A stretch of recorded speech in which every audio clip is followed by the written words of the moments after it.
पंजाब में अकाली दल और बसपा का हुआ गठबंधन। अगले साल होने वाले विधानसभा चुनाव में बसपा 20 पर तो शेष सीटों पर शिरोमणि अकाली दल लड़ेगा चुनाव।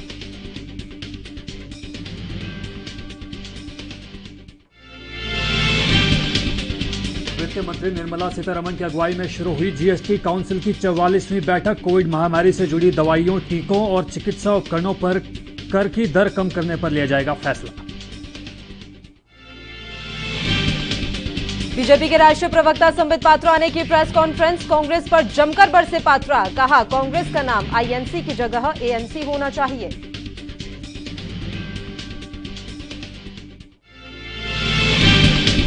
दिल्ली के लाजपत नगर में कपड़े के 5 शोरूम्स में लगी भीषण आग। मौके पर पहुंची दमकल की 25 गाड़ियां। आसमान में छाया धुएं का गुबार।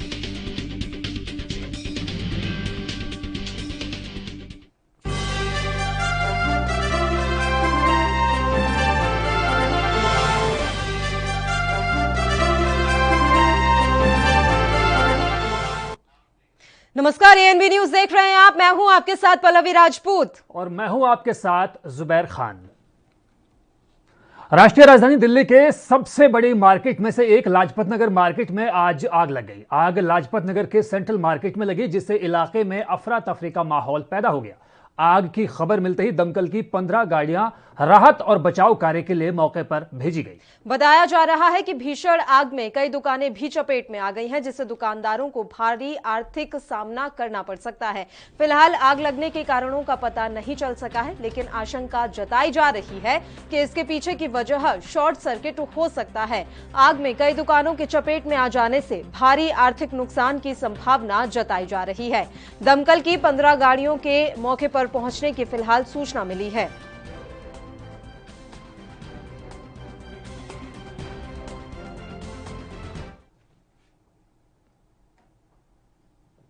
पूर्वी लद्दाख में वास्तविक नियंत्रण रेखा पर 1 वर्ष से ज्यादा समय से चल रहे तनाव के बीच सेना के शीर्ष अधिकारी अगले हफ्ते एलएसी के हालात पर चर्चा करेंगे।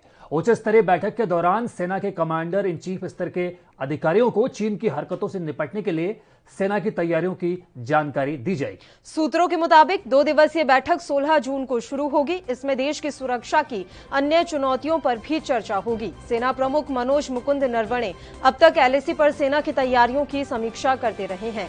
वह 7 से 8 बार लद्दाख का दौरा भी कर चुके हैं। भारतीय सेना लगातार चीनी सैन्य अधिकारियों के साथ वार्ताएं कर एलएसी पर हालात सामान्य करने के प्रयास कर रही है। उसे उम्मीद है कि सीमा पर जल्द ही शांति की बहाली होगी।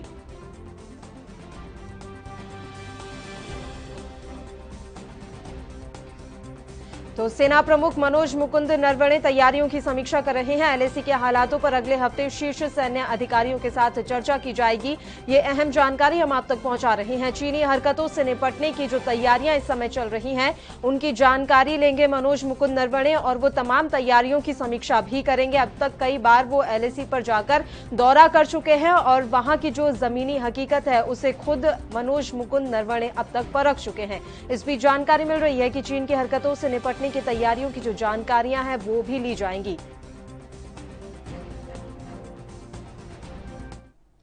उधर टीम इंडिया को 18 जून से न्यूजीलैंड के खिलाफ साउथहैम्पटन में आईसीसी वर्ल्ड टेस्ट चैंपियनशिप का फाइनल खेलना है। इसकी तैयारियों को लेकर विराट कोहली की टीम ने 11 जून से 4 दिवसीय प्रैक्टिस मैच शुरू कर दिया है। खिलाड़ी 2 टीम में बंटकर आपस में यह मैच खेल रहे हैं। प्रैक्टिस मैच के पहले दिन पिच पर हल्की घास दिखाई दी। ऐसे में उम्मीद जताई जा रही है कि टेस्ट चैंपियनशिप का फाइनल भी कुछ इसी तरह की पिच पर खेला जा सकता है। तमाम खिलाड़ी 22 दिन के क्वारंटीन के बाद कोई मैच खेलने के लिए मैदान में उतरे हैं। दरअसल 19 जून को सभी खिलाड़ी मुंबई में क्वारंटीन हुए थे। इसके बाद 3 जून को इंग्लैंड पहुंचकर यहां 3 दिन क्वारंटीन रहे।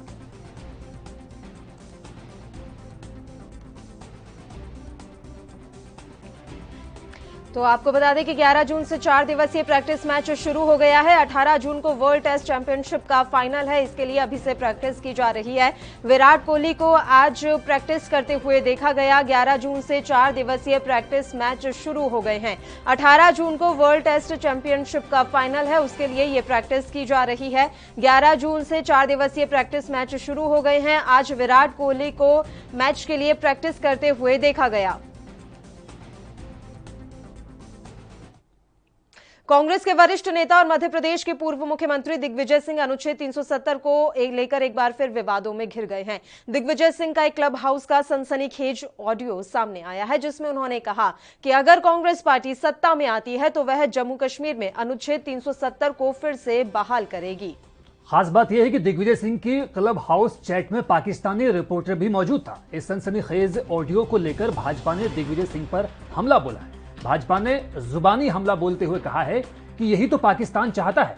दिग्विजय सिंह ने क्लब हाउस चैट पर के दौरान कथित तौर पर कहा कि अगर कांग्रेस सत्ता में आती है तो वे जम्मू कश्मीर में अनुच्छेद 370 को फिर से बहाल करने पर विचार करेंगे। दावा किया जा रहा है कि इस चैट में एक पाकिस्तानी पत्रकार भी वहां मौजूद था। भाजपा आईटी सेल प्रमुख अमित मालवीय ने क्लब हाउस चैट का एक हिस्सा ट्विटर पर शेयर करते हुए दिग्विजय सिंह पर हमला बोला। उन्होंने अपने ट्वीट में लिखा, क्लब हाउस चैट में राहुल गांधी के शीर्ष सहयोगी दिग्विजय सिंह एक पाकिस्तानी पत्रकार से कहते हैं कि अगर कांग्रेस सत्ता में आती है तो वो अनुच्छेद 370 को निरस्त करने के फैसले पर पुनर्विचार करेंगे। वास्तव में यही तो पाकिस्तान चाहता है।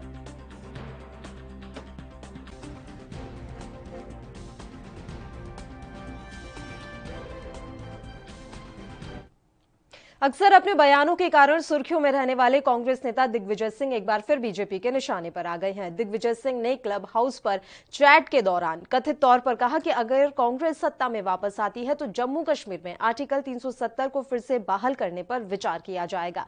इस मसले पर जम्मू कश्मीर बीजेपी नेताओं की प्रतिक्रिया आप सुनिए।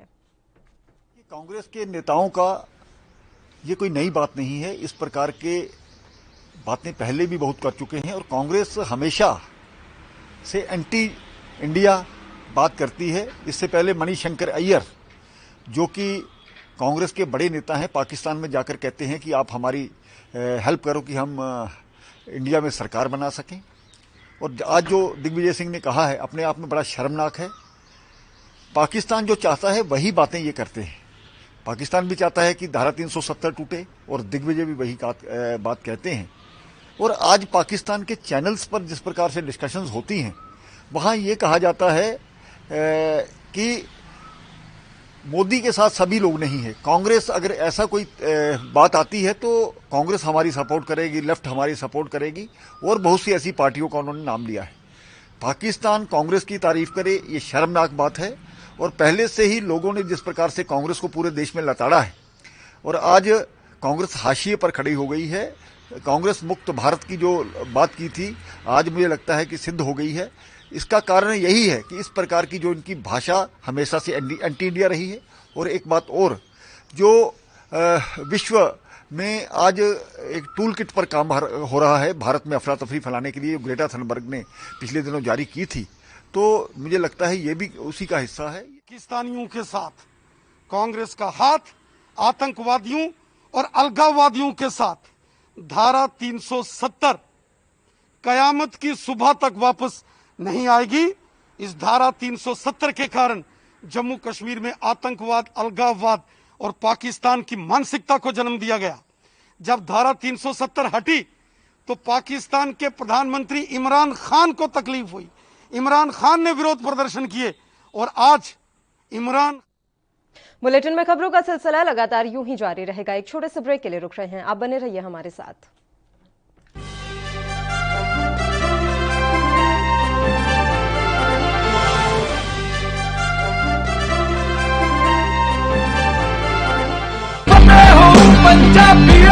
फतेह किट ਦਿੱਤੇ ਨੇ ਕਿ ਤੁਹਾਨੂੰ ਕਿਤੇ ਜਾਣ ਦੀ ਲੋੜ ਨਹੀਂ। ਅਗਰ ਤੁਸੀਂ ਪੋਜ਼ਿਟਿਵ ਹੋ, ਸਟੇਜ 1 ਦੇ ਵਿੱਚ ਹੋ, ਲੈਵਲ 1 ਦੇ ਵਿੱਚ ਹੋ, ਆਪਣੇ ਘਰ ਜਾਓ, ਫਤਿਹ ਕਿਟ ਤੁਹਾਨੂੰ ਮਿਲ ਜੂਗਾ।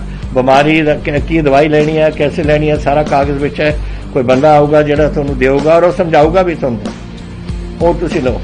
ਫਤਿਹ ਹੋ ਪੰਜਾਬੀਓ, ਫਤਿਹ ਹੋਊਗੀ।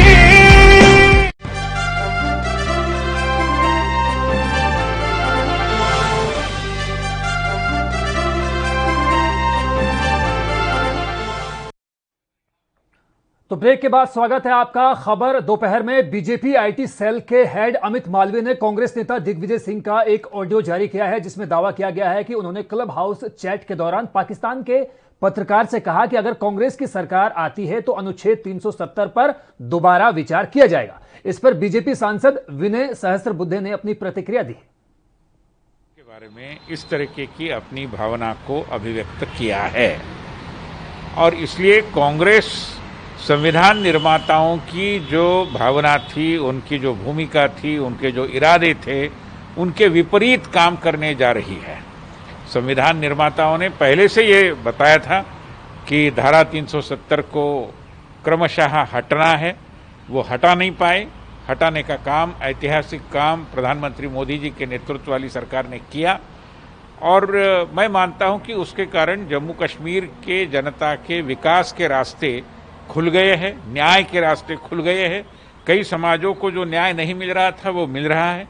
वहाँ की बेटियों के साथ जो अन्याय हो रहा था वो समाप्त हुआ है।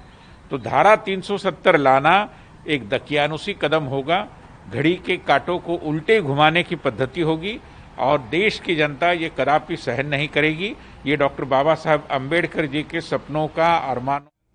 देश में कोरोना मरीजों की संख्या लगातार घट रही है। भारत में लगातार 5वें दिन कोविड-19 के 1 लाख से कम नए मामले सामने आए हैं, जबकि मौतों की संख्या अभी भी ज्यादा है। केंद्रीय स्वास्थ्य मंत्रालय के अनुसार कोरोना मरीजों के ठीक होने की राष्ट्रीय दर यानी कि रिकवरी रेट 95.07% हो चुकी है। केंद्रीय स्वास्थ्य मंत्रालय के मुताबिक देश में बीते 24 घंटों में 84,000 नए कोरोना केस सामने आए हैं, जो करीब 70 दिन में अब तक एक दिन में आने वाले सबसे कम नए केस हैं, जबकि मौतों का सिलसिला अभी भी जारी है। बीते एक दिन में 4,000 से ज्यादा कोरोना मरीजों ने दम तोड़ा है। देश में फिलहाल कोरोना के 11 लाख से ज्यादा एक्टिव केस हैं।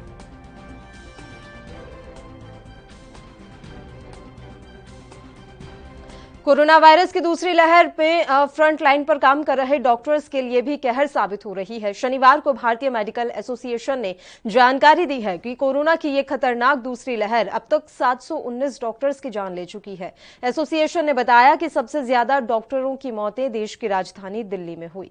मौतों के मामले में दिल्ली के बाद बिहार में सबसे ज्यादा डॉक्टर्स को कोरोना ने देश से छीना है। बता दें कि कोविड की ये दूसरी लहर का पीक इतना घातक साबित हुआ कि हर 5 संक्रमित मरीजों में से 3 की मौत हुई, जबकि देश में कुल मौत का 57 आंकड़ा इस दूसरी लहर में दर्ज हुआ है।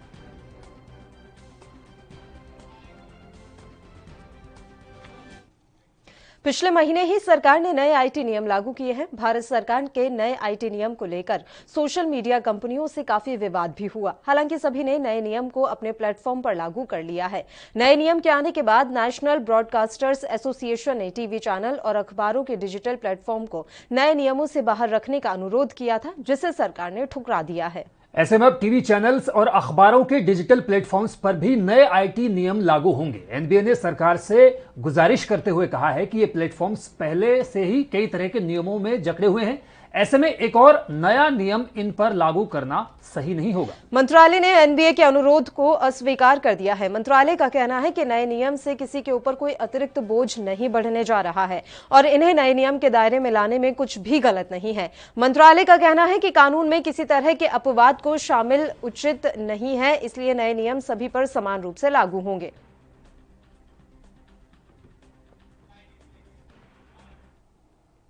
कोरोना महामारी की इस दूसरी लहर के बीच त्योहार, पर्व आदि सांकेतिक रूप से ही मनाए जा रहे हैं। पिछले दिनों 4 धाम के कपाट खोले गए, लेकिन श्रद्धालुओं को दर्शन की इजाजत नहीं मिली।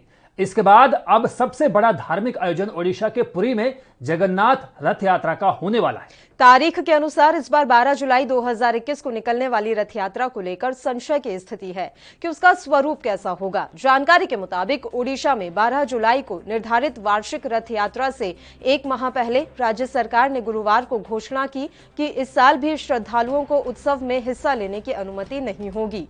ये उत्सव कोविड-19 संबंधी प्रोटोकॉल्स के सख्त अनुपालन के बीच केवल पुरी में आयोजित होगा। विशेष राहत आयुक्त पीके जैना ने कहा कि पिछले साल सुप्रीम कोर्ट की ओर से दायर तमाम दिशा निर्देशों का इस अवसर पर अनुष्ठानों के दौरान पालन करना होगा। फिलहाल वक्त एक छोटे से ब्रेक का हुआ है, जल्द लौटते हैं।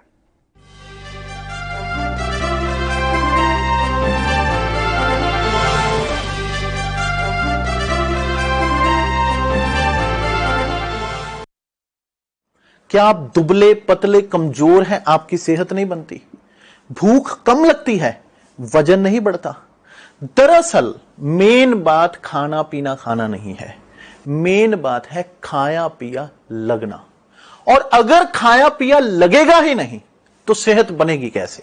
इसलिए हमारी संस्था सन्यासी आयुर्वेदा ने एक ऐसी दवा बनाई है जो कि आपके पाचन तंत्र को, आपके लीवर सिस्टम को ठीक करने का काम करती है, ताकि आप जो भी खाएं उसका पूरे का पूरा निचोड़ आपके शरीर को लगे, आपकी भूख बढ़े, खाया पिया सही से लगे, नया खून बने, हड्डियों में जान आए, वजन बढ़े, ताकत बढ़े, चेहरे पर नूर आए और आप मोटे तगड़े खूबसूरत पर्सनैलिटी के मालिक बन जाएं।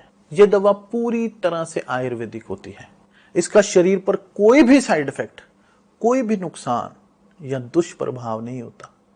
लड़के लड़कियां दोनों इसका इस्तेमाल कर सकते हैं और पहले 15 दिन के अंदर ही आपको इसका असर महसूस हो जाएगा। सिर्फ 650 रुपए की पूरे 1 महीने की दवा होती है और आप इसे घर बैठे 01145454545 पर फोन करके दवा मंगवा सकते हैं।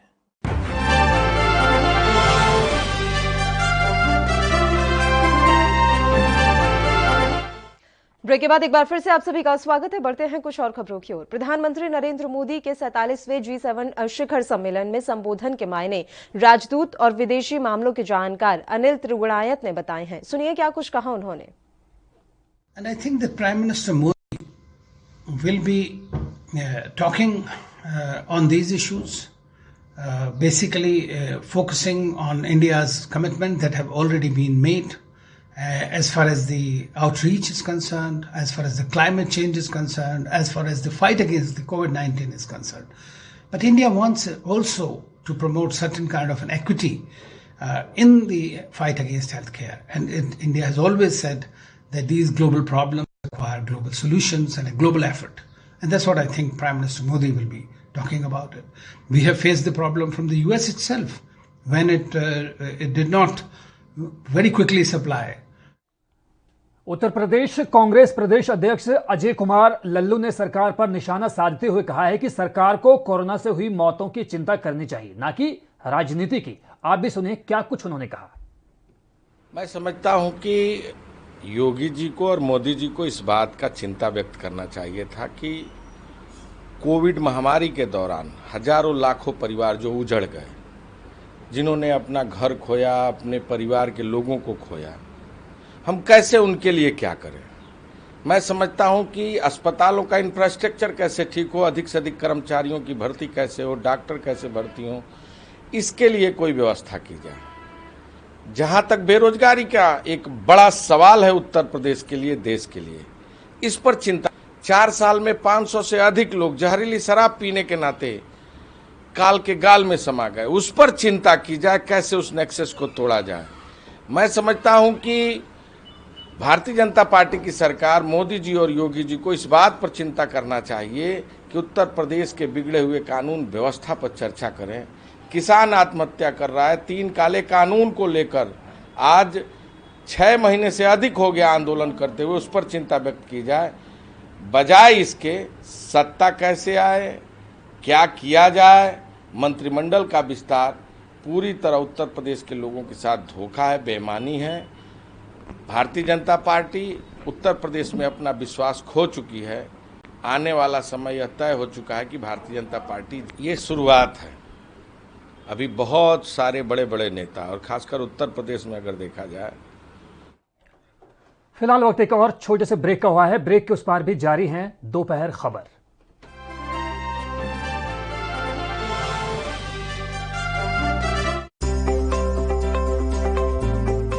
देश ਦੇ ਨਾਲ ਹੀ ਪੂਰੇ ਪੰਜਾਬ ਵਿੱਚ ਵੀ ਕੋਰੋਨਾ ਵੈਕਸੀਨੇਸ਼ਨ ਮੁਹਿੰਮ ਪੂਰੇ ਜ਼ੋਰਾਂ ਤੇ ਹੈ। ਜਿੱਥੇ ਬਜ਼ੁਰਗ ਲਾਈਨਾਂ 'ਚ ਲੱਗ ਕੇ ਵੈਕਸੀਨ ਲਗਵਾ ਰਹੇ ਨੇ ਤੇ ਉੱਥੇ ਹੀ ਯੂਥ ਵੀ ਵੱਧ ਚੜ ਕੇ ਵੈਕਸੀਨ ਲਗਵਾਉਣ ਲਈ ਅੱਗੇ ਆ ਰਹੇ ਨੇ। ਜੇ ਅਸੀਂ ਹੁਣ ਤੱਕ ਦੀ ਗੱਲ ਕਰੀਏ ਤਾਂ ਪੰਜਾਬ ਵਿੱਚ 50 ਲੱਖ ਤੋਂ ਵੱਧ ਲੋਕਾਂ ਨੂੰ ਵੈਕਸੀਨ ਲੱਗ ਚੁੱਕੀ ਹੈ ਤੇ ਇਹ ਪੂਰੀ ਤਰ੍ਹਾਂ ਸੇਫ ਹੈ। ਜਿਸ ਹਿਸਾਬ ਨਾਲ ਕੋਵਿਡ-19 ਦੇ ਵਾਇਰਸ ਨੂੰ ਆਪਾਂ ਸਟੱਡੀ ਕੀਤਾ ਹੈ, ਉਹਦੇ ਵਿੱਚ ਵੈਕਸੀਨੇਸ਼ਨ ਇੱਕ ਬਹੁਤ ਹੀ ਸਕਸੈਸਫੁਲ ਟ੍ਰੀਟਮੈਂਟ ਸਟ੍ਰੈਟਜੀ ਹੈ। ਸਾਰਿਆਂ ਨੂੰ ਹੀ ਲਗਵਾਉਣੀ ਚਾਹੀਦੀ ਹੈ। ਜਿੱਥੇ ਇੱਕ ਪਾਸੇ ਪੂਰੇ ਦੇਸ਼ ਦੇ ਨਾਲ ਹੀ ਪੰਜਾਬ ਵਿੱਚ ਵੀ ਵੈਕਸੀਨ ਲੱਗ ਰਹੀ ਹੈ ਤੇ ਉੱਥੇ ਹੀ ਦੂਜੇ ਪਾਸੇ ਕੁਝ ਲੋਕ ਵੈਕਸੀਨ ਨੂੰ ਲੈ ਕੇ ਅਫਵਾਹਾਂ ਉਡਾ ਰਹੇ ਨੇ। ਪਰ ਇਨ੍ਹਾਂ ਅਫਵਾਹਾਂ ਤੇ ਡਾਕਟਰਾਂ ਦੇ ਨਾਲ ਹੀ ਆਮ ਲੋਕਾਂ ਨੇ ਵੀ ਵੈਕਸੀਨ ਲਗਵਾ ਕੇ ਬ੍ਰੇਕ ਲਗਾਈ ਹੈ। ਅਫਵਾਹਾਂ ਤੋਂ ਬਚੋ, ਏਦਾਂ ਦੀ ਕੋਈ ਗੱਲ ਨਹੀਂ ਆ। ਅੱਗੇ ਵੱਧ ਕੇ ਇੰਜੈਕਸ਼ਨ ਲਵਾਉਣਾ ਚਾਹੀਦਾ, ਪਰ ਹੁਣ ਦੇਖ ਲਓ ਤੁਸੀਂ ਲਾਈਨਾਂ 'ਚ ਲੋਕੀ ਲੱਗੇ ਹੋਏ ਕਿ ਇੰਜੈਕਸ਼ਨ ਲਵਾ ਦਿਓ, ਪਰ ਉਹ ਪਾਗਲ ਥੋੜੀ ਜਿਹੜੇ ਲਾਈਨਾਂ 'ਚ ਲੱਗੇ ਹੋਏ ਆ ਇੰਜੈਕਸ਼ਨ ਲਵਾਉਣ ਨੂੰ। ਇਸੇ ਤਰ੍ਹਾਂ ਵੈਕਸੀਨ ਲਗਵਾ ਚੁੱਕੀ ਸੁਸ਼ਮਾ ਮੋਦਗਿਲ ਨਾਮ ਦੀ ਇੱਕ ਮਹਿਲਾ ਨੇ ਵੈਕਸੀਨ ਨੂੰ ਪੂਰੀ ਤਰ੍ਹਾਂ ਸੇਫ ਦੱਸਿਆ ਹੈ ਤੇ ਉਹਨਾਂ ਨੇ ਅਪੀਲ ਕਰਦੇ ਹੋਏ ਕਿਹਾ ਕਿ ਸਾਨੂੰ ਸਾਰਿਆਂ ਨੂੰ ਵੈਕਸੀਨ ਲਗਵਾਉਣੀ ਚਾਹੀਦੀ ਹੈ, ਕਿਉਂਕਿ ਇਸ ਨਾਲ ਸਾਡਾ, ਸਾਡੀ ਫੈमिली ਦਾ ਤੇ ਦੂਜਿਆਂ ਦਾ बचाव ਹੁੰਦਾ है। मेरी लोगों से एक ही अपील है कि वैक्सीन जो है वो एक हमारा अधिकार है और इस अधिकार से हमें पीछे नहीं हटना चाहिए। ये हमें ज़रूर लगवानी चाहिए क्योंकि इसी से हमारे जो है बचाव है और बचाव में ही दूसरों का बचाव है। फर्स्टली हम जब खुद का बचाव करते हैं तभी हम अपनी फैमिली का बचाव करते हैं और दूसरों के साथ जब हम मिलते हैं तो शायद इसमें दूसरे पर्सन को भी हम सेफ रखते हैं। ਜ਼ਿਕਰਯੋਗ ਹੈ ਕਿ ਵੈਕਸੀਨ ਦੀ ਪ੍ਰਮਾਣਿਕਤਾ ਨੂੰ ਸਿੱਧ ਕਰਨ ਲਈ ਖੁਦ ਕੈਪਟਨ ਅਮਰਿੰਦਰ ਸਿੰਘ ਵੈਕਸੀਨ ਦੀ ਦੋਨੋਂ ਡੋਜ਼ ਲਗਵਾ ਚੁੱਕੇ ਨੇ ਤੇ ਉਹਨਾਂ ਨੇ ਵੈਕਸੀਨ ਨੂੰ ਪੂਰੀ ਤਰ੍ਹਾਂ ਸੇਫ ਦੱਸਿਆ ਹੈ ਅਤੇ ਉਹਨਾਂ ਨੇ ਸਾਰਿਆਂ ਨੂੰ ਵੈਕਸੀਨ ਲਗਵਾਉਣ ਲਈ ਅਪੀਲ ਵੀ ਕੀਤੀ ਹੈ।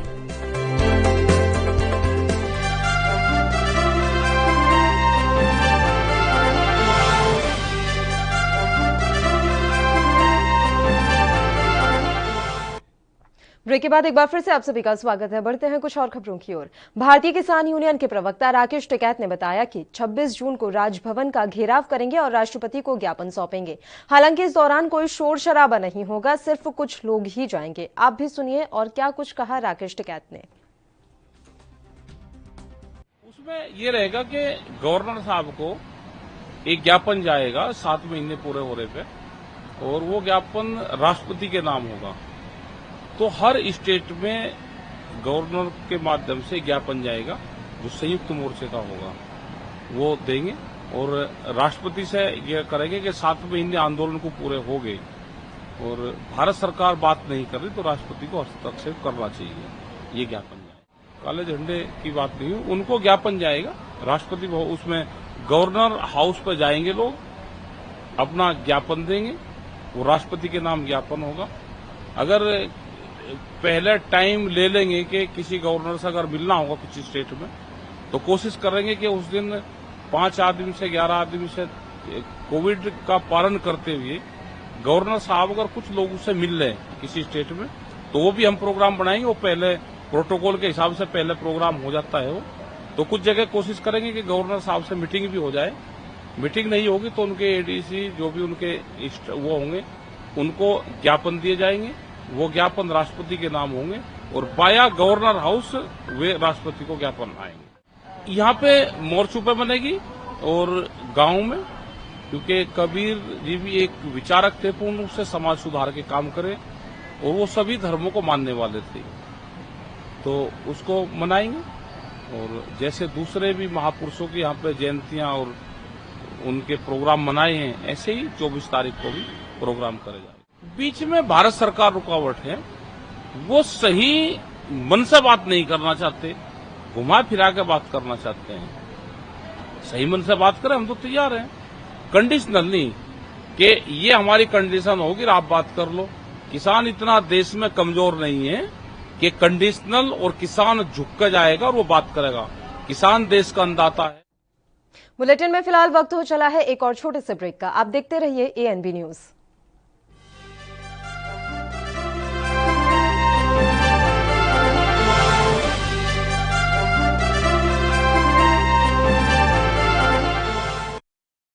कोरोना वायरस ਨੂੰ ਅਸੀਂ ਤਾਂ ਹੀ ਹਰਾ ਸਕਦੇ ਹਾਂ ਜੇਕਰ ਅਸੀਂ ਆਪਣੇ ਵੱਧ ਤੋਂ ਵੱਧ ਟੈਸਟ ਕਰਵਾਵਾਂਗੇ ਤੇ ਵੈਕਸੀਨੇਸ਼ਨ ਲਗਵਾਵਾਂਗੇ।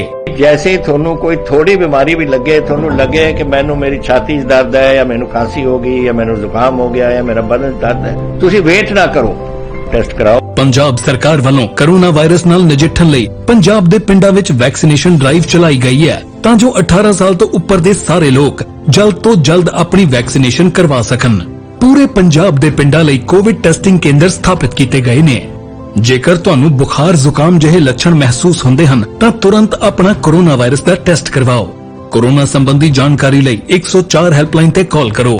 तो ਤੁਸੀਂ ਪਲੀਜ਼ ਇਸ ਗੱਲ ਤੋਂ ਹੁਣ ਮੇਰੀ ਗੱਲ ਮੰਨੋ ਕਿ ਆਪਾਂ ਪੰਜਾਬ ਨੂੰ ਬਚਾਉਣਾ ਹੈ, ਆਪਣੇ ਪਰਿਵਾਰਾਂ ਨੂੰ ਬਚਾਉਣਾ ਹੈ, ਆਪਣੇ ਪਿੰਡ ਨੂੰ ਬਚਾਉਣਾ ਹੈ, ਤੁਸੀਂ ਆਪਣੇ ਮੁਹੱਲਿਆਂ ਨੂੰ ਬਚਾਉਣਾ ਹੈ। ਤੁਸੀਂ ਜੋ ਦੱਸਿਆ ਡਾਕਟਰਾਂ ਨੇ ਕਰੋ। हिदायतां दी पालना करके आओ मिल के करिए कोरोना ते फतेह। यही है साडा मिशन फतेह।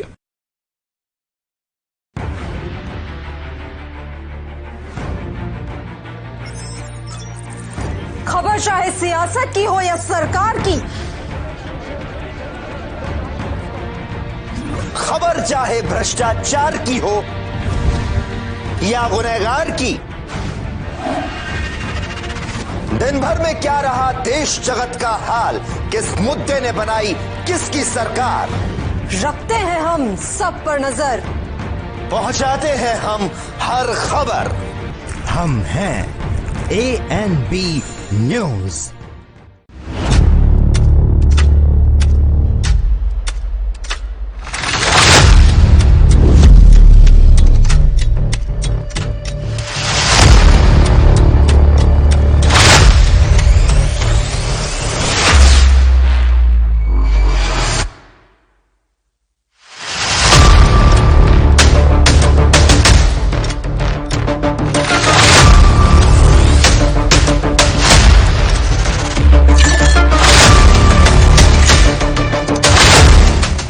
क्या आप दुबले पतले कमजोर हैं, आपकी सेहत नहीं बनती, भूख कम लगती है, वजन नहीं बढ़ता?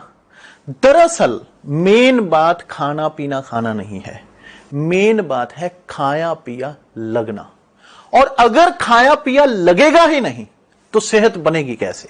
इसलिए हमारी संस्था सन्यासी आयुर्वेदा ने एक ऐसी दवा बनाई है जो कि आपके पाचन तंत्र को, आपके लीवर सिस्टम को ठीक करने का काम करती है, ताकि आप जो भी खाएं उसका पूरे का पूरा निचोड़ आपके शरीर को लगे, आपकी भूख बढ़े, खाया पिया सही से लगे, नया खून बने, हड्डियों में जान आए, वजन बढ़े, ताकत बढ़े, चेहरे पर नूर आए और आप मोटे तगड़े खूबसूरत पर्सनैलिटी के मालिक बन जाएं। यह दवा पूरी तरह से आयुर्वेदिक होती है। इसका शरीर पर कोई भी साइड इफेक्ट, कोई भी नुकसान या दुष्प्रभाव नहीं होता। लड़के लड़कियां दोनों इसका इस्तेमाल कर सकते हैं और पहले 15 दिन के अंदर ही आपको इसका असर महसूस हो जाएगा। सिर्फ 650 रुपए की पूरे 1 महीने की दवा होती है और आप इसे घर बैठे 01145454545 पर फोन करके दवा मंगवा सकते हैं।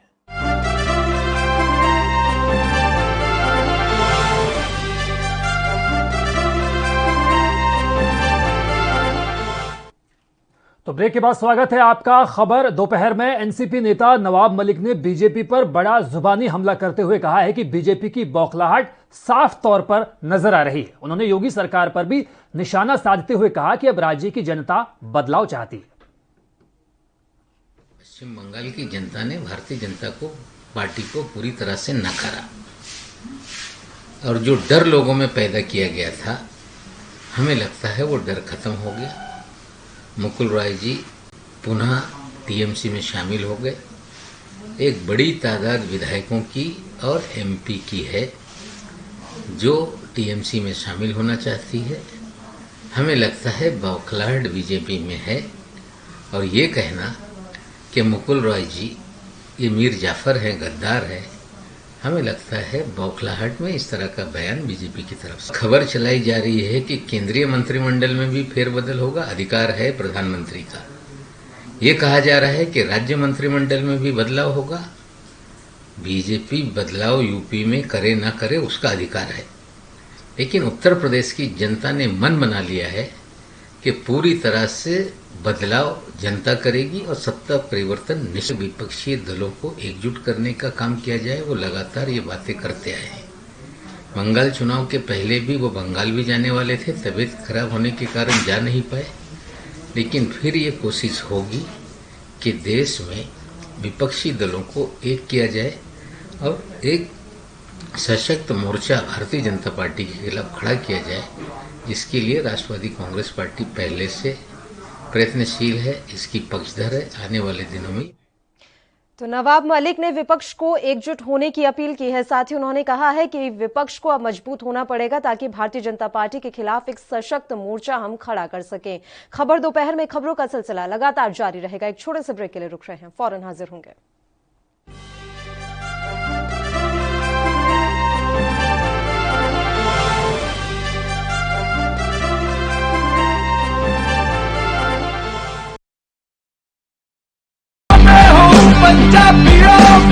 वैक्सीन जरूर कराउणी है। तुसीं थोड़े एंटीबॉडीज ਵਧਾਉਣੇ ਨੇ। ਜਦੋਂ ਤੁਹਾਡੇ ਐਂਟੀਬਾਡੀਜ਼ ਵਧਣਗੇ ਉਹ ਐਂਟੀਬਾਡੀਜ਼ ਨੇ ਜਿਹੜੀ ਕੋਰੋਨਾ ਦੇ ਨਾਲ ਜੰਗ ਲੜ ਸਕਦੀ ਹੈ ਤੁਹਾਡੇ ਬਾਡੀਜ਼ ਦੇ ਵਿੱਚ। ਇਹ ਤੁਹਾਨੂੰ ਕਰਾਉਣਾ ਚਾਹੀਦਾ ਹੈ। ਤੁਹਾਨੂੰ ਉਹ ਡਾਕਟਰ ਜੋ ਪਹਿਲੇ ਦਿਨ ਤੋਂ ਕਹਿ ਰਹੇ ਨੇ ਮਾਸਕ ਨਹੀਂ ਭੁੱਲਣਾ। ਅਗਰ ਕਿਸੇ ਨੂੰ ਕੋਵਿਡ ਹੋ ਵੀ ਚੁੱਕਿਆ ਉਹਨੂੰ ਵੀ ਦੇਖੋ ਕਿ ਮਾਸਕ ਪਹਿਨੇ, ਕਿਉਂਕਿ ਸਟ੍ਰੇਨਸ ਬਦਲਦੇ। ਇਹ ਜਿਹੜੇ ਸਟ੍ਰੇਨ ਨੇ ਨਾ ਕੋਰੋਨਾ ਦੇ, ਇਹਨਾਂ ਦੀ ਮਿਊਟੈਂਟਸ ਬਣ ਜਾਂਦੇ ਨੇ। ਇਸ ਕਰਕੇ ਤੁਸੀਂ ਉਹ ਜੋ ਬੇਸਿਕ ਚੀਜ਼ਾਂ ਨੇ, ਮਾਸਕ ਪਹਿਨਣਾ, ਹੱਥ ਧੋਣੇ, सोशल डिस्टेंसिंग रखनी ये जरूरी है।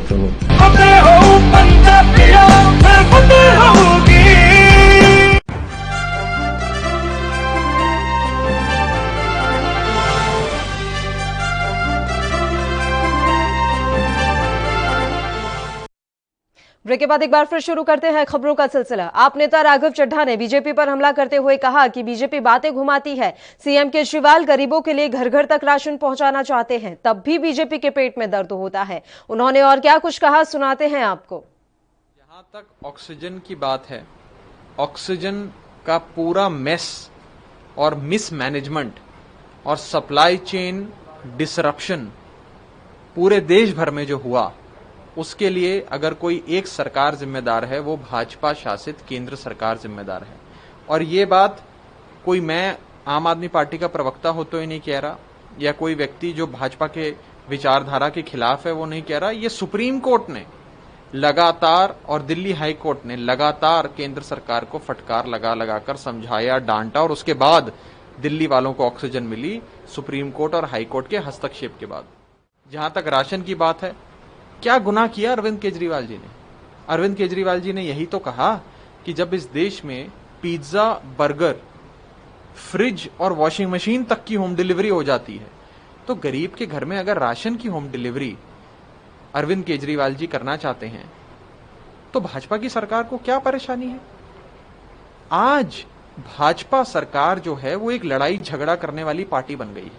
सबसे लड़ाई कर रहे हैं, अपनी पार्टी में भी लड़ाई कर रहे हैं, अपनी पार्टी के बाहर भी लड़ाई कर रहे हैं, अफसरों से भी लड़ाई कर रहे हैं, दूसरी पार्टी वालों से, मुख्यमंत्रियों से लड़ाई कर रहे हैं, गवर्नर के थ्रू, स्टूडेंट से लड़ाई कर रहे हैं, दलित पिछड़े बेचारे लोगों से लड़ाई कर रहे हैं, जो शोषित लोग हैं, गरीब लोग हैं, उनसे लड़ाई कर रहे हैं, हर एक से लड़ाई लड़ रहे हैं। और आज अगर आप अखबार उठाकर देखें, न्यूज चैनल पर देखें, सोशल मीडिया पर देखें, यही खबरें आती है कि केंद्र सरकार कभी इससे लड़ रही है, कभी उससे लड़ रही है। इतनी लड़ाई झड़ाई अच्छी नहीं।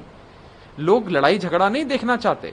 लोगों ने भाजपा को वोट देकर सरकार इसलिए बनाई कि भाजपा की सरकार लोगों के हित में काम करे, अपने निजी हित के लिए लड़ाइयां ना लड़े। मेन इशू से टॉपिक को भटकाया जाए, गोल पोस्ट शिफ्ट किया जाए, इसमें तो बीजेपी का कोई मुकाबला कर ही नहीं सकता। They are the best at that. Goal post ही बदल दो, बहस को ही बदल दो। हम बात कर रहे हैं कि आपने door step delivery of ration क्यों नहीं किया, ये हमें आधार पे ले जाएंगे, ये हमें डिजिटल इंडिया की ओर ले जाएंगे, वो कहीं कहीं आपको दुनिया जहां घुमा के सैर सपाटे करा के लेकर आएंगे। अरे भाई, door step delivery, home delivery of ration Arvind Kejriwal ji करना चाहते हैं। पिज्जा, बर्गर की होम डिलीवरी दुनिया में हो जाती है, देश में हो जाती है, किसी भी कोने में, तो दिल्ली के गरीब को अरविंद केजरीवाल जी घर पर हर महीने अगर पैकेट राशन का भेजना चाहते हैं तो इसमें आपको क्या आपत्ति है? मेरे को तो ये सवाल का जवाब दीजिए। आधार लिंकिंग और डिजिटल इंडिया, और मैं आईटी मिनिस्टर हूं और मैं लॉ मिनिस्टर हो गया और मेरा इतना अनुभव है और मैंने इतनी वकालत करी, उससे कोई फर्क नहीं पड़ता। इतना बताएं कि होम डिलीवरी ऑफ राशन से आपको पेट में दर्द क्यों? कभी स्टूडेंट से लड़ाई करते हैं, कभी किसी राज्य के मुख्यमंत्री से लड़ाई करते हैं, कभी अपनी पार्टी के भी। एक और छोटे से ब्रेक के लिए रुक रहे हैं, आप देखते रहिए एएनबी न्यूज।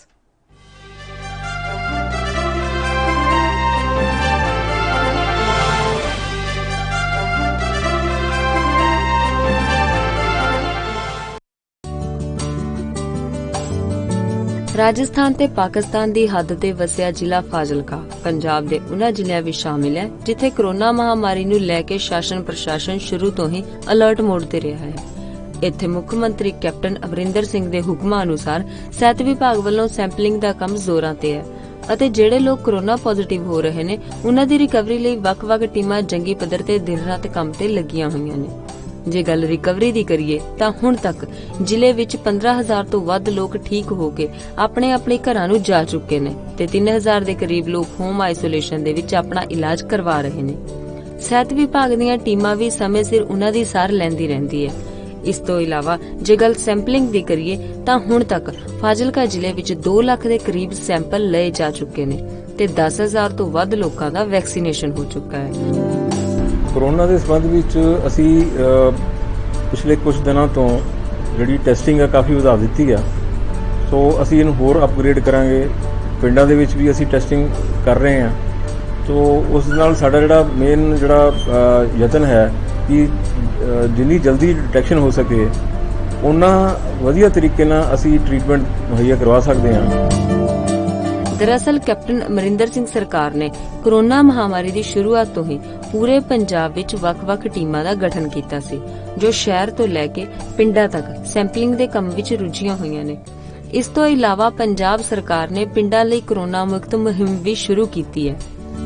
ਕੋਰੋਨਾ ਪਿੰਡ ਮੁਕਤ ਅਭਿਆਨ ਤੇ ਉਸ ਚ ਵੀ ਇਹਨਾਂ ਨੇ ਜਿਹੜੇ ਸਾਡੇ ਕਰੀਬ 100 ਦੇ ਕਰੀਬ ਹੈਲਥ ਵੈਲਨੈਸ ਸੈਂਟਰ ਨੇ ਪੂਰੇ ਜ਼ਿਲ੍ਹੇ ਵਿੱਚ, ਉਹ ਸਾਰੇ 100 ਦੇ 100 ਹੈਲਥ 94 ਹੈ ਆਈ ਐਮ ਨੋਟ ਸ਼ੋਰ, ਤੇ ਉਹਨਾਂ ਸਾਰੀਆਂ ਜਗ੍ਹਾਵਾਂ ਤੇ ਕੋਵਿਡ ਟੈਸਟਿੰਗ ਸਟਾਰਟ ਕਰ ਦਿੱਤੀ ਗਈ ਹੈ ਜੀ। ਜ਼ਿਕਰਯੋਗ ਹੈ ਕਿ ਪੰਜਾਬ ਦੀ ਕੈਪਟਨ ਅਮਰਿੰਦਰ ਸਿੰਘ ਸਰਕਾਰ ਨੇ ਸ਼ੁਰੂ ਤੋਂ ਹੀ ਇਸ ਵਾਇਰਸ ਦੇ ਪ੍ਰਕੋਪ ਨੂੰ ਸਮਝਿਆ ਤੇ ਇਸ ਨੂੰ ਜ਼ਿਆਦਾ ਫੈਲਣ ਨਹੀਂ ਦਿੱਤਾ ਕਿਉਂਕਿ ਸਰਕਾਰ ਆਪਣਾ ਫਰਜ਼ ਸਮਝਦੀ ਹੈ।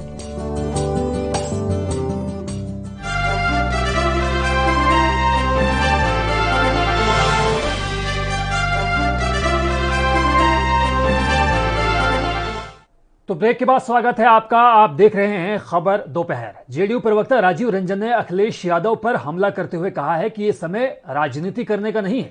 इसके साथ ही उन्होंने जनसंख्या को लेकर कहा कि इस पर ध्यान देने की बेहद जरूरत है।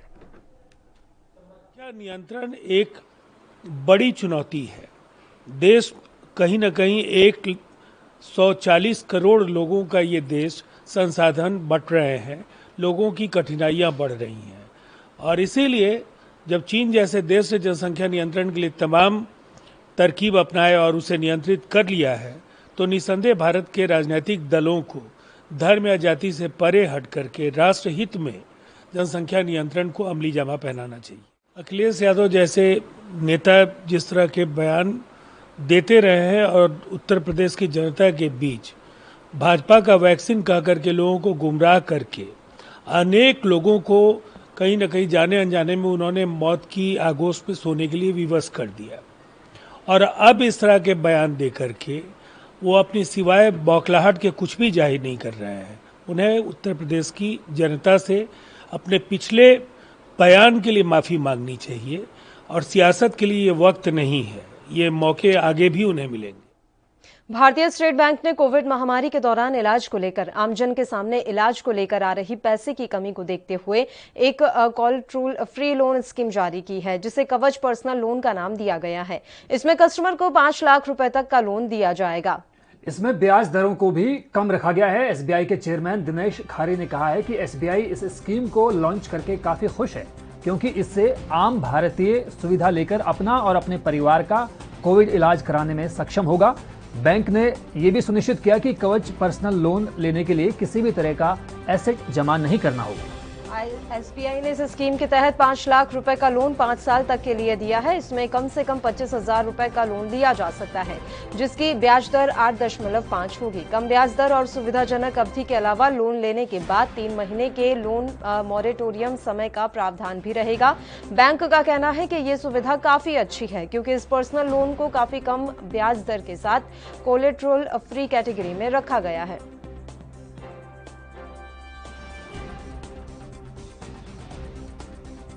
यूपी के अमेठी में केंद्रीय मंत्री स्मृति ईरानी ने मलिक मोहम्मद जायसी संयुक्त जिला चिकित्सालय में आदित्य बिरला ग्रुप के द्वारा लगाए गए ऑक्सीजन प्लांट का उद्घाटन किया। आपको बता दें कि बकायदा मंत्रोच्चार के बीच पूजन करने के बाद नारियल फोड़कर और फीता काटकर ऑक्सीजन प्लांट का शुभारंभ किया गया।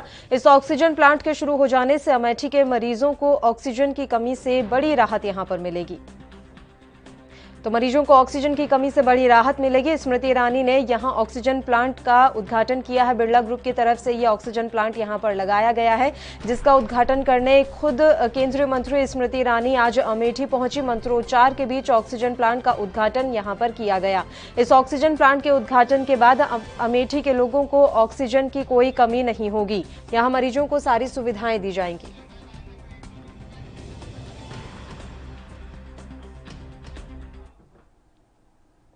और इसी के साथ खबर दोपहर में फिलहाल के लिए इतना ही। हमें दीजिए इजाजत। नमस्कार।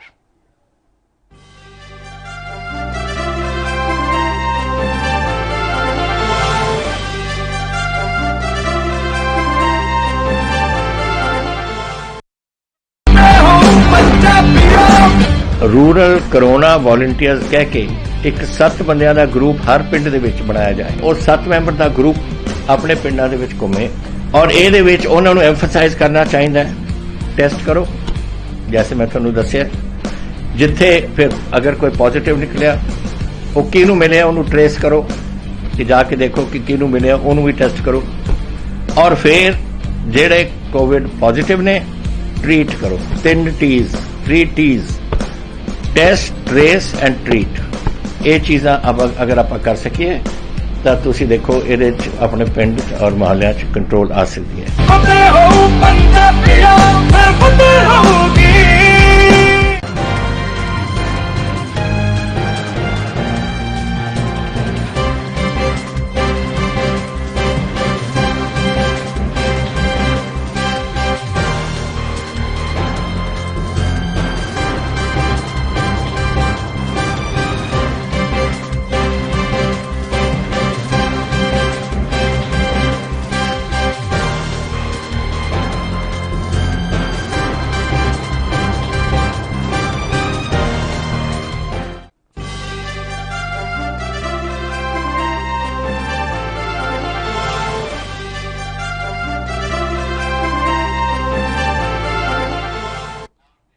नमस्कार, एएनबी न्यूज देख रहे हैं आप। मैं हूं आपके साथ पल्लवी राजपूत और मैं हूं आपके साथ जुबैर खान। राष्ट्रीय राजधानी दिल्ली के सबसे बड़ी मार्केट में से एक लाजपत नगर मार्केट में आज आग लग गई। आग लाजपत नगर के सेंट्रल मार्केट में लगी, जिससे इलाके में अफरा तफरी का माहौल पैदा हो गया। आग की खबर मिलते ही दमकल की 15 गाड़ियां राहत और बचाव कार्य के लिए मौके पर भेजी गई। बताया जा रहा है कि भीषण आग में कई दुकानें भी चपेट में आ गई हैं, जिससे दुकानदारों को भारी आर्थिक सामना करना पड़ सकता है। फिलहाल आग लगने के कारणों का पता नहीं चल सका है, लेकिन आशंका जताई जा रही है कि इसके पीछे की वजह शॉर्ट सर्किट हो सकता है। आग में कई दुकानों के चपेट में आ जाने से भारी आर्थिक नुकसान की संभावना जताई जा रही है। दमकल की 15 गाड़ियों के मौके पर पहुंचने की फिलहाल सूचना मिली है।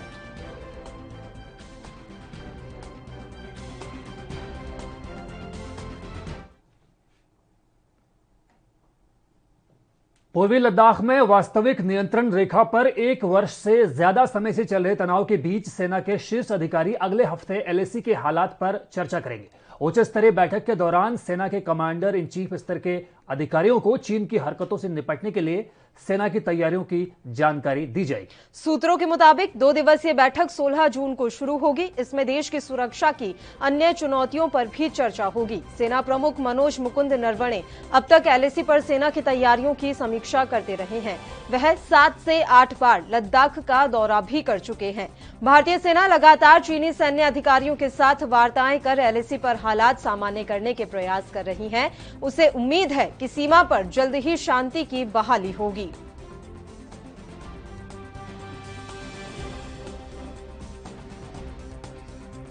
तो सेना प्रमुख मनोज मुकुंद नरवणे तैयारियों की समीक्षा कर रहे हैं। एलएसी के हालातों पर अगले हफ्ते शीर्ष सैन्य अधिकारियों के साथ चर्चा की जाएगी।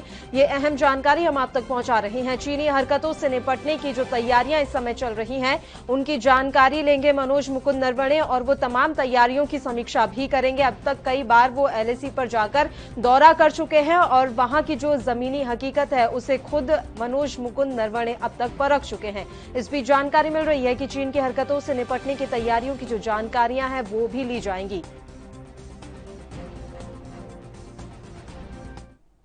उधर टीम इंडिया को 18 जून से न्यूजीलैंड के खिलाफ साउथहैम्पटन में आईसीसी वर्ल्ड टेस्ट चैंपियनशिप का फाइनल खेलना है। इसकी तैयारियों को लेकर विराट कोहली की टीम ने 11 जून से 4 दिवसीय प्रैक्टिस मैच शुरू कर दिया है। खिलाड़ी 2 टीम में बंटकर आपस में यह मैच खेल रहे हैं। प्रैक्टिस मैच के पहले दिन पिच पर हल्की घास दिखाई दी। ऐसे में उम्मीद जताई जा रही है कि टेस्ट चैंपियनशिप का फाइनल भी कुछ इसी तरह की पिच पर खेला जा सकता है। तमाम खिलाड़ी 22 दिन के क्वारंटीन के बाद कोई मैच खेलने के लिए मैदान में उतरे हैं। दरअसल 19 जून को सभी खिलाड़ी मुंबई में क्वारंटीन हुए थे। इसके बाद 3 जून को इंग्लैंड पहुंचकर यहां 3 दिन क्वारंटीन रहे।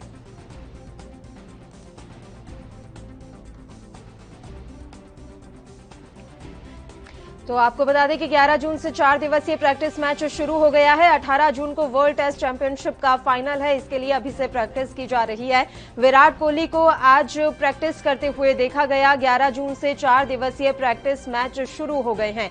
18 जून को वर्ल्ड टेस्ट चैंपियनशिप का फाइनल है, उसके लिए ये प्रैक्टिस की जा रही है। 11 जून से 4 दिवसीय प्रैक्टिस मैच शुरू हो गए हैं। आज विराट कोहली को मैच के लिए प्रैक्टिस करते हुए देखा गया।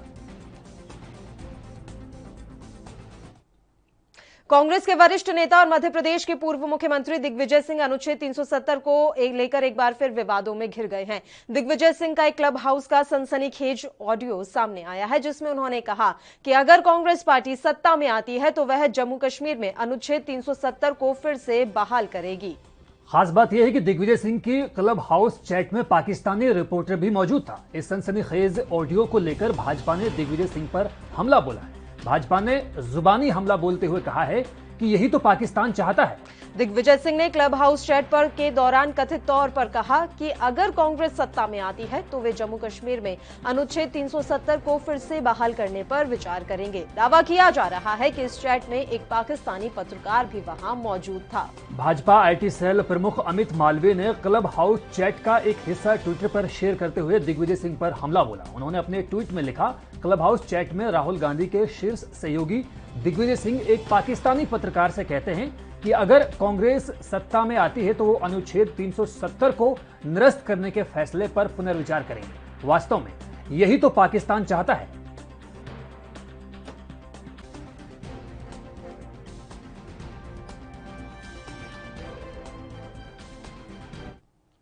अक्सर अपने बयानों के कारण सुर्खियों में रहने वाले कांग्रेस नेता दिग्विजय सिंह एक बार फिर बीजेपी के निशाने पर आ गए हैं। दिग्विजय सिंह ने क्लब हाउस पर चैट के दौरान कथित तौर पर कहा कि अगर कांग्रेस सत्ता में वापस आती है तो जम्मू कश्मीर में आर्टिकल 370 को फिर से बहाल करने पर विचार किया जाएगा।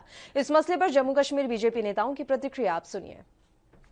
कांग्रेस के नेताओं का ये कोई नई बात नहीं है। इस प्रकार के बातें पहले भी बहुत कर चुके हैं और कांग्रेस हमेशा से एंटी इंडिया बात करती है। इससे पहले मणिशंकर अय्यर, जो कि कांग्रेस के बड़े नेता हैं, पाकिस्तान में जाकर कहते हैं कि आप हमारी हेल्प करो कि हम इंडिया में सरकार बना सकें। और आज जो दिग्विजय सिंह ने कहा है अपने आप में बड़ा शर्मनाक है। पाकिस्तान जो चाहता है वही बातें ये करते हैं। पाकिस्तान भी चाहता है कि धारा 370 टूटे और दिग्विजय भी वही बात कहते हैं। और आज पाकिस्तान के चैनल्स पर जिस प्रकार से डिस्कशंस होती हैं, वहां ये कहा जाता है कि मोदी के साथ सभी लोग नहीं है। कांग्रेस अगर ऐसा कोई बात आती है तो कांग्रेस हमारी सपोर्ट करेगी, लेफ्ट हमारी सपोर्ट करेगी, और बहुत सी ऐसी पार्टियों का उन्होंने नाम लिया है। पाकिस्तान कांग्रेस की तारीफ करे, ये शर्मनाक बात है। और पहले से ही लोगों ने जिस प्रकार से कांग्रेस को पूरे देश में लताड़ा है और आज कांग्रेस हाशिए पर खड़ी हो गई है। कांग्रेस मुक्त भारत की जो बात की थी, आज मुझे लगता है कि सिद्ध हो गई है। इसका कारण यही है कि इस प्रकार की जो इनकी भाषा हमेशा से एंटी इंडिया रही है। और एक बात और, जो विश्व में आज एक टूल किट पर काम हो रहा है भारत में अफरा तफरी फैलाने के लिए, ग्रेटा थनबर्ग ने पिछले दिनों जारी की थी, तो मुझे लगता है ये भी उसी का हिस्सा है। पाकिस्तानियों के साथ कांग्रेस का हाथ आतंकवादियों और अलगाववादियों के साथ धारा 370 कयामत की सुबह तक वापस नहीं आएगी। इस धारा 370 के कारण जम्मू कश्मीर में आतंकवाद, अलगाववाद और पाकिस्तान की मानसिकता को जन्म दिया गया। जब धारा 370 हटी तो पाकिस्तान के प्रधानमंत्री इमरान खान को तकलीफ हुई। इमरान खान ने विरोध प्रदर्शन किए और आज इमरान बुलेटिन में खबरों का सिलसिला लगातार यूं ही जारी रहेगा। एक छोटे से ब्रेक के लिए रुक रहे हैं, आप बने रहिए हमारे साथ।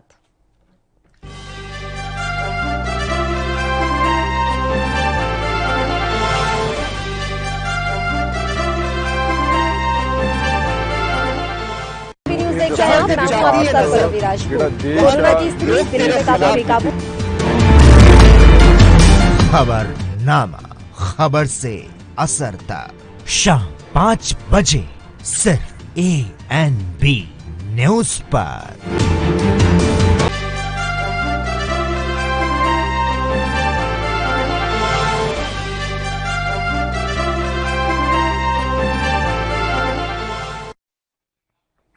तो ब्रेक के बाद स्वागत है आपका। खबर दोपहर में बीजेपी आईटी सेल के हेड अमित मालवीय ने कांग्रेस नेता दिग्विजय सिंह का एक ऑडियो जारी किया है, जिसमें दावा किया गया है कि उन्होंने क्लब हाउस चैट के दौरान पाकिस्तान के पत्रकार से कहा कि अगर कांग्रेस की सरकार आती है तो अनुच्छेद 370 पर दोबारा विचार किया जाएगा। इस पर बीजेपी सांसद विनय सहस्त्रबुद्धे ने अपनी प्रतिक्रिया दी के बारे में इस तरीके की अपनी भावना को अभिव्यक्त किया है और इसलिए कांग्रेस संविधान निर्माताओं की जो भावना थी, उनकी जो भूमिका थी, उनके जो इरादे थे, उनके विपरीत काम करने जा रही है। संविधान निर्माताओं ने पहले से ये बताया था कि धारा 370 को क्रमशः हटना है, वो हटा नहीं पाए। हटाने का काम, ऐतिहासिक काम प्रधानमंत्री मोदी जी के नेतृत्व वाली सरकार ने किया और मैं मानता हूं कि उसके कारण जम्मू कश्मीर के जनता के विकास के रास्ते खुल गए हैं, न्याय के रास्ते खुल गए हैं। कई समाजों को जो न्याय नहीं मिल रहा था वो मिल रहा है। वहां की बेटियों के साथ जो अन्याय हो रहा था वो समाप्त हुआ है। तो धारा 370 लाना एक दकियानुसी कदम होगा, घड़ी के कांटों को उल्टे घुमाने की पद्धति होगी और देश की जनता ये कदापि सहन नहीं करेगी। ये डॉक्टर बाबा साहब अम्बेडकर जी के सपनों का, अरमानों। देश में कोरोना मरीजों की संख्या लगातार घट रही है। भारत में लगातार 5वें दिन कोविड-19 के 1 लाख से कम नए मामले सामने आए हैं, जबकि मौतों की संख्या अभी भी ज्यादा है। केंद्रीय स्वास्थ्य मंत्रालय के अनुसार कोरोना मरीजों के ठीक होने की राष्ट्रीय दर यानी कि रिकवरी रेट 95.07% हो चुकी है। केंद्रीय स्वास्थ्य मंत्रालय के मुताबिक देश में बीते 24 घंटों में 84,000 नए कोरोना केस सामने आए हैं, जो करीब 70 दिन में अब तक एक दिन में आने वाले सबसे कम नए केस है, जबकि मौतों का सिलसिला अभी भी जारी है। बीते एक दिन में 4,000 से ज्यादा कोरोना मरीजों ने दम तोड़ा है। देश में फिलहाल कोरोना के 11 लाख से ज्यादा एक्टिव केस हैं।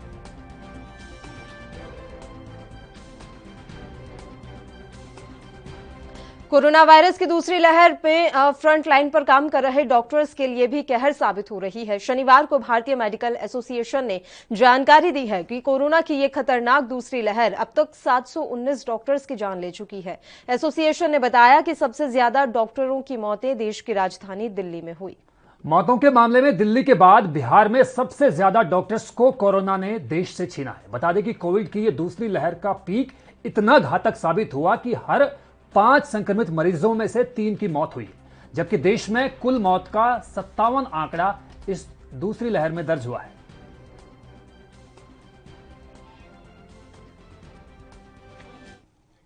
पिछले महीने ही सरकार ने नए आईटी नियम लागू किए हैं। भारत सरकार के नए आईटी नियम को लेकर सोशल मीडिया कंपनियों से काफी विवाद भी हुआ। हालांकि सभी ने नए नियम को अपने प्लेटफॉर्म पर लागू कर लिया है। नए नियम के आने के बाद नेशनल ब्रॉडकास्टर्स एसोसिएशन ने टीवी चैनल और अखबारों के डिजिटल प्लेटफॉर्म को नए नियमों से बाहर रखने का अनुरोध किया था, जिसे सरकार ने ठुकरा दिया है।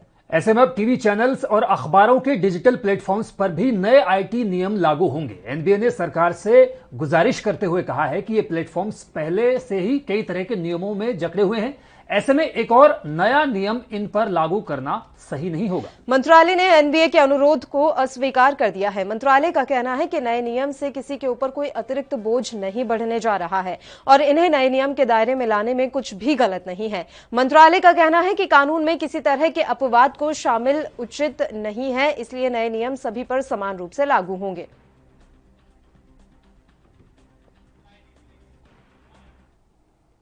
कोरोना महामारी की इस दूसरी लहर के बीच त्योहार, पर्व आदि सांकेतिक रूप से ही मनाए जा रहे हैं। पिछले दिनों 4 धाम के कपाट खोले गए, लेकिन श्रद्धालुओं को दर्शन की इजाजत नहीं मिली। इसके बाद अब सबसे बड़ा धार्मिक आयोजन ओडिशा के पुरी में जगन्नाथ रथ यात्रा का होने वाला है। तारीख के अनुसार इस बार 12 जुलाई 2021 को निकलने वाली रथ यात्रा को लेकर संशय की स्थिति है कि उसका स्वरूप कैसा होगा। जानकारी के मुताबिक ओडिशा में 12 जुलाई को निर्धारित वार्षिक रथ यात्रा से एक माह पहले राज्य सरकार ने गुरुवार को घोषणा की कि इस साल भी श्रद्धालुओं को उत्सव में हिस्सा लेने की अनुमति नहीं होगी। ये उत्सव कोविड-19 संबंधी प्रोटोकॉल्स के सख्त अनुपालन के बीच केवल पुरी में आयोजित होगा। विशेष राहत आयुक्त पीके जैना ने कहा कि पिछले साल सुप्रीम कोर्ट की ओर से दायर तमाम दिशा निर्देशों का इस अवसर पर अनुष्ठानों के दौरान पालन करना होगा। फिलहाल वक्त एक छोटे से ब्रेक का हुआ है, जल्द लौटते हैं।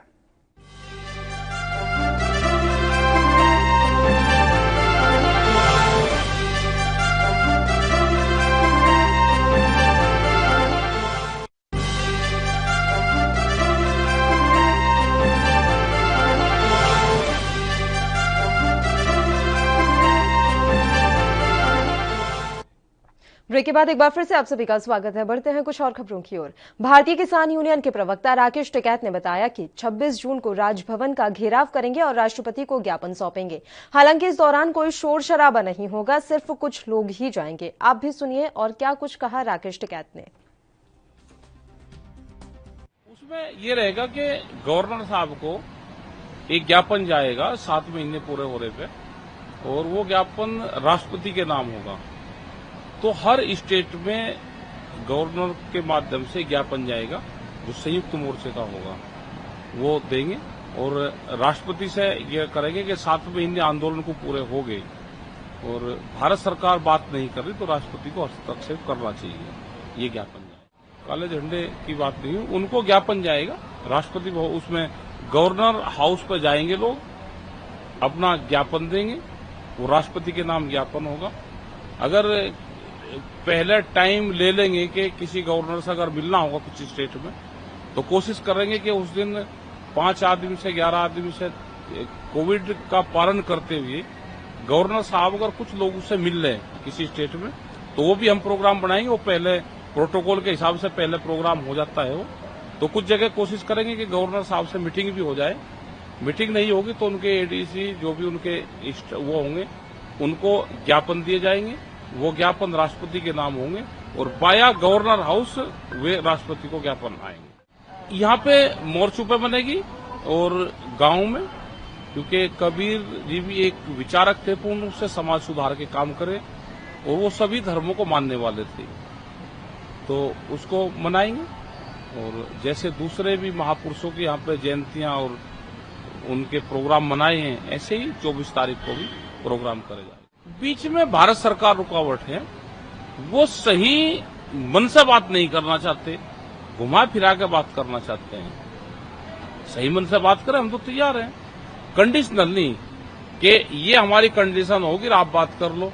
किसान इतना देश में कमजोर नहीं है कि कंडीशनल और किसान झुक कर जाएगा और वो बात करेगा। किसान देश का अन्नदाता है। बुलेटिन में फिलहाल वक्त हो चला है एक और छोटे से ब्रेक का। आप देखते रहिए ANB न्यूज।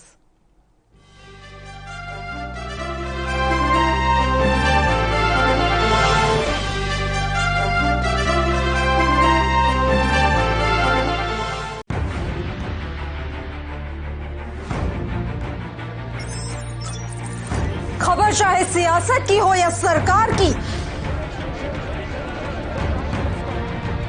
खबर चाहे भ्रष्टाचार की हो